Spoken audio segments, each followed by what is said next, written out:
So Sasha, you were texting me this weekend, bothering me, and you were like, "We need to record. You have to check out the rumor mill. Can we record today? Can we record today?" So I cleared out my schedule, and we're recording. And you're gonna share what you found.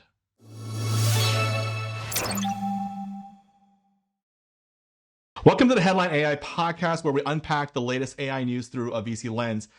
We were going to record like tomorrow, but Sasha wants me to record like right now. And you're so excited that you couldn't record tomorrow. So it has to be right now. So what has happened on the internet? So the rumor mill is blowing up, and it's actually a lot of it is coming from this one Twitter account. No one actually knows who it is, or if it's actually a bot, or if it's a person. But they're basically saying that there's going to be a huge release this week from both Google and from OpenAI, and there's enough nuggets of truth in some of the other things that this person has said and noticed that it kind of you can stitch together a bit of a piece of a story. So I'd love to like go through and break it down and see what part of it is legit and talk people through it. But also then, regardless of whether or not this is coming tomorrow or in the next year, go through some of the implications and the significance of it regardless. And the critical thing that I've understand, because I know a little bit about it. I don't follow this stuff as closely as you do, but it has something to do with the fruit, strawberries. So can you explain to me why strawberries? What is a strawberry? Strawberry is the code name for AI's internal reasoning model, and it is actually the next layer and what a lot of the research community understands to be the frontier. If you can crack reasoning, a lot of the sloppy like mistakes that LLMs currently make, and there are so many examples of this. If you actually ask it how many R's are there in the word strawberry, it won't be able to answer the question, even though it has the combined knowledge of the entire internet. So a lot of this reasoning capability has been just outside of the reach of researchers in a lot of these labs. And we've heard rumors over the last 6 to 8 months that this has actually been developed and it does exist. And it's changed names from Q-Star to Strawberry more recently. And we've even seen some snippets and Easter eggs coming out of Sam Altman's Twitter account as well. He posted images of strawberries, I imagine. He did. He posted some strawberries from his garden, which didn't help the rumor mill as well.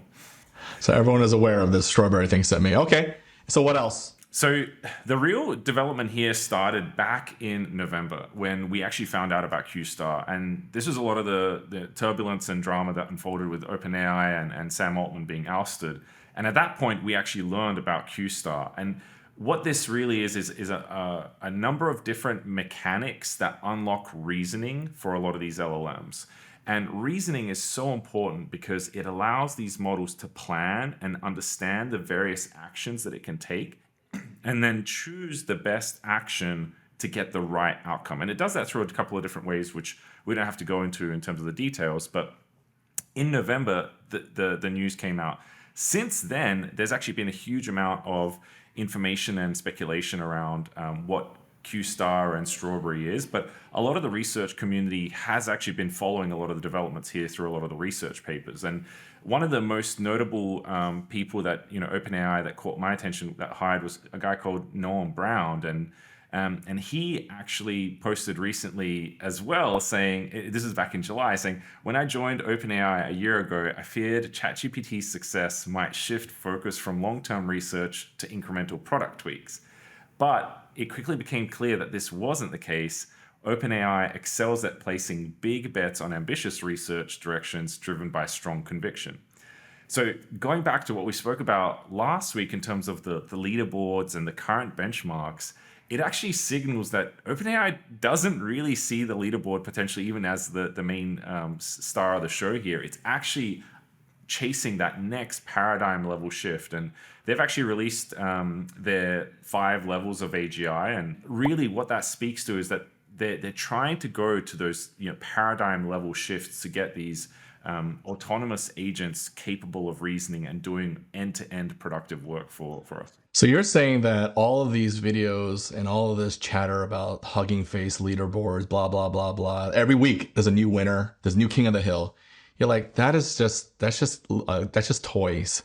The real thing is about to happen, and OpenAI's eye on the prize is on that, which is reasoning. Yeah, I'd say that's where the real race is, and where a lot of the labs are doing a lot of the research and trying to get these models to be both production, scalable, and cost efficient, because at the end of the day, it needs to tick a lot of these requirements in order to get to a point where you can release it to millions of people and for it to be scalable. So, Sasha, how much of all of this is just being pulled out of thin air? It's just rumors upon rumors. I mean, is there any grounding that we are aware of in terms of any of the strawberries matter?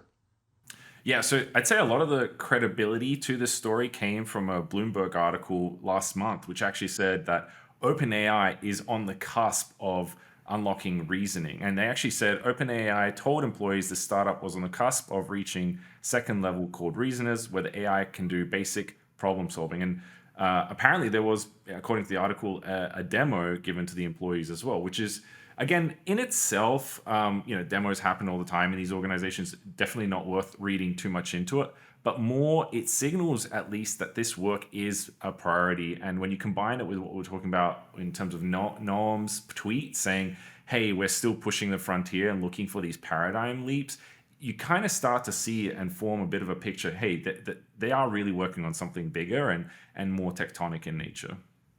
Okay, we're gonna shift into another arena, which is ping pong. Following the Olympics, the story is robots can now beat humans at, I get intermediate players. 55% of these intermediate players are being beat by ping pong. I watched some of the video. I'm a little better than that. I think I can take it, but it's pretty amazing what it can do. But why are we even talking about ping pong? So I guess ping pong is seen as one of those environments where it's highly dynamic, and it's not just that you have to see the ball, you have to plan, you have to understand, you have to train to do all of this in the historical ways that we've done with convolutional neural networks and a lot of the mechanics. It wouldn't have worked. The latency, that every aspect of this would have been too tricky. It's an environment that really emphasizes the end-to-end workflow that goes on in a human brain in order to achieve an outcome, which is hitting a ball back and then be able to play competitively and position the ball, through multiple plays to win the point. And a lot of the research for this actually came out last year, and one of the papers that was actually demoed with the Figure AI, Figure One bot was the Eureka paper, and it's fantastic to just see how quickly this is moving. And that's the real, wow factor for me here, is that a lot of these neural networks are able to train themselves to get to this point. And I think that's actually such a fantastic and impressive feat for robotics. And it shows that robotics may actually move a lot faster here than people expect.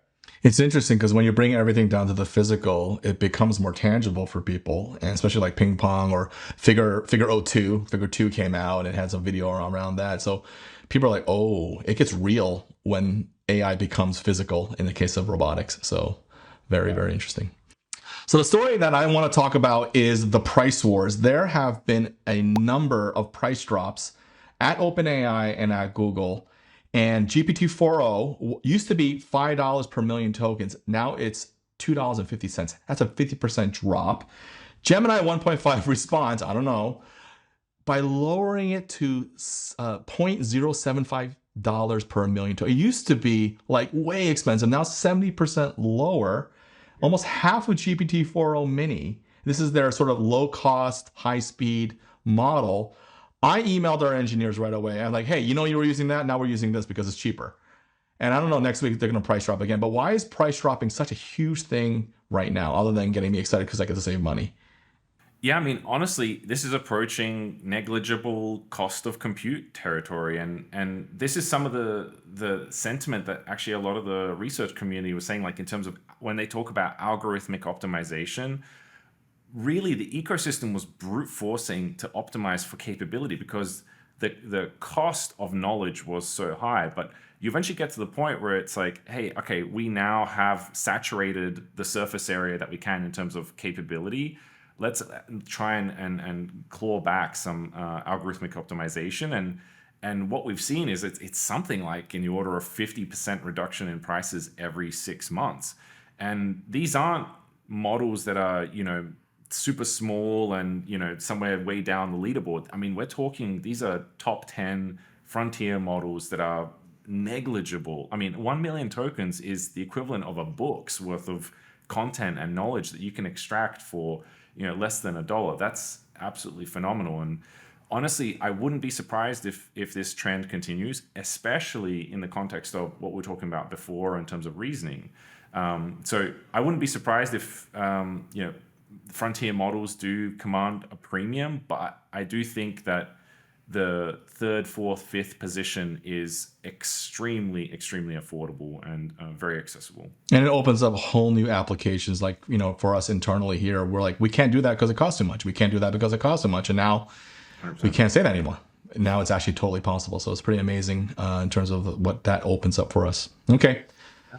Thanks again, Sasha. I will believe. Okay. So I'm waiting for the news. So I'm counting on you. Sounds good. Okay. Take care. Yeah.